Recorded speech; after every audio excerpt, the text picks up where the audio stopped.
May marked a record 92nd straight month, or more than 8 years in a row, of job growth in the U.S. We also see better than expected wage growth, and job openings are now at a 2-decade high. This all comes as trade tensions are rising. The president is engaging in tough talk, and new tariffs on allies start today. Let's look behind the numbers now with Neil Irwin of the New York Times and Diane Swonk. She's the chief economist at Grant Thornton in Chicago. And we welcome both of you back to the program. Diane, what is driving these good jobs numbers? Well, we've got an economy that's accelerating in the second quarter. That's the good news. It's like a summer blockbuster. We got a nice warming trend out there. We've got a lot of people going out. We saw retail employment really pick up. We also saw strong gains coming back from some very lackluster weather we had earlier in the year that we saw a snapback. Everything from building and materials, garden supply stores, and construction employment picked up.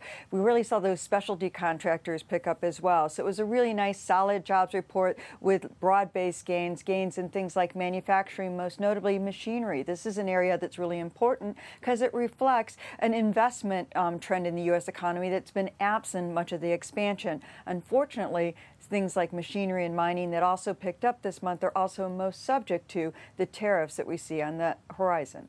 And we're going to get to that in just a moment. But Neil, you wrote in the New York Times today, you said, we ran out of words to describe how good these numbers are. Are they really that fabulous? Look, I went to the thesaurus to find some alternatives to just saying these are good numbers, but I feel like every jobs report for the last several months, that's what I've wanted to say. These are good numbers. This has been a durable expansion, 9 years in, steady job growth despite being 9 years into the expansion. The unemployment rate back to the levels it was at in the year 2000. There's nothing not to like in these numbers. We just hope they can keep up this way. Diane, you pointed out, I know, because I saw you quoted in some places about wages, and I think people are wondering, yes, they went up, 2.7% last month compared to a year ago. But some people are still asking, why is wage growth so slow? Exactly. One of the things is, I said it's like a summer blockbuster, but like many summer blockbusters, the sequel is not as good as the original. And if you go back to 3.8% the last time we had it, wages were growing very rapidly. What we're seeing out there, 2.7% is warming trend, but not a heat wave in wages. And we really want a heat wave. That's something the Federal Reserve really wants to see. And unfortunately, we're seeing a little heat and inflation instead of wages, and we'd like to see it the other way around. What's happening out there is everything from skills have eroded, we haven't as much productivity growth, but also I think employers, it's been a really long time since they have actually had to look at workers other than commodities instead of thinking them as diamonds in the rough, invest in them and let them sparkle. We are seeing many employers put more money into training workers, but back in April 2008, April 2000, when the last time we saw this kind of unemployment rate, there were help wanted signs that literally read, "Now hiring, pulse required." A remarkable moment. Neil, I want to turn to some, I guess, controversy today. The president himself tweeted this morning at 7:21 a.m. This was a little more than an hour before these numbers came out. And I'm going to quote, he said, looking forward to seeing the employment numbers at 8:30 this morning. This has caused quite a stir among economists. Why? Yeah, so these numbers, it takes weeks to prepare them, but they're kept under lock and key. It's a very sensitive thing because they move markets. The dollar, the bond market, the stock market all swing dramatically when these numbers are released. So they're kept very confidential, locked doors, not spread widely. The president does get a chance to learn about them the evening before. The problem is if this becomes routine, if the president kind of tips his hand or hints about what's to come, it could be very destabilizing to markets. And the idea that there wouldn't be this kind of predictable 8:30 a.m. at exactly everybody gets the numbers at the same time, knows exactly how to interpret them.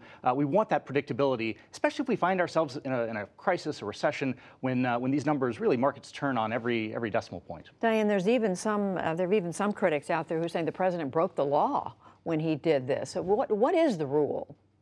Well, the rule is that we don't see any government agencies talk about the numbers at all an hour around the numbers. And I think that's really important is because I work with the National Association for Business Economics, the Statistics Committee. I work with these institutions. And part of the reason for keeping that sort of time frame out there, not having advanced information. All the reasons that Neil suggested are absolutely true, but also very important is the integrity and credibility of the data.